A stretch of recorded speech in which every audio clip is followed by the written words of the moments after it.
If someone were to ask me what my most recent sci fi indulgence is today, I would probably start raving about the Clone Wars animated series.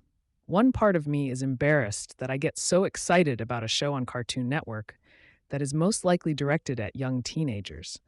I used to access the episodes on the Mega Video site, but it looks better on the official site. The other part is shocked at how little attention it gets. I suppose you have to be a Star Wars fan to begin with. But after that, what's not to like? The legacy of the Star Wars saga is its storytelling power, which came primarily from the mind of George Lucas. We always knew he had only concocted 9 episodes, and 6 have already been told.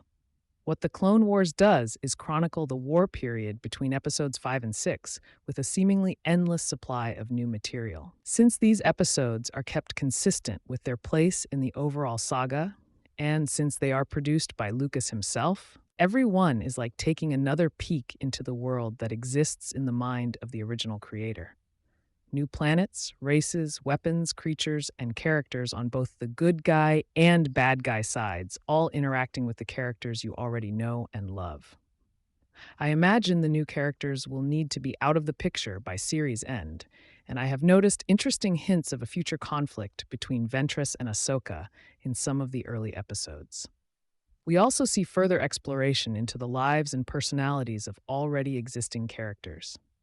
So you see, this is more than just a disconnected set of situational plots like most series, but an expansion of an epic story. Lucas won't be around forever, and just like the Star Trek spin offs, any attempt to add to this saga after he's gone just won't count. To be fair, I should mention a few disappointments. Most of the voiceovers are not the original characters, Anthony Daniels, a notable exception as C3PO, but they are generally okay, except for Yoda. His voice sounds flat as a pancake. On the other hand, both the voice and acting ability of Anakin Skywalker seems to have improved since his film debut, Wink. I originally thought the recap narration at the start of each episode was corny, until I realized that 1.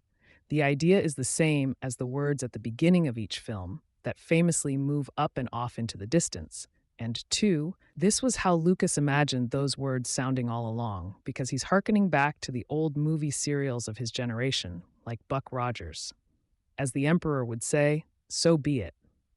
It can be a little annoying seeing the characters deliberately portrayed like 3D cartoons, but it's better than the 2D manifestation of Clone Wars they tried a while back.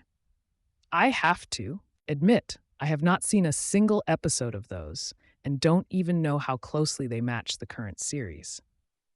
I've heard they are 3 minutes long. How do you do anything in 3 minutes? But consider this.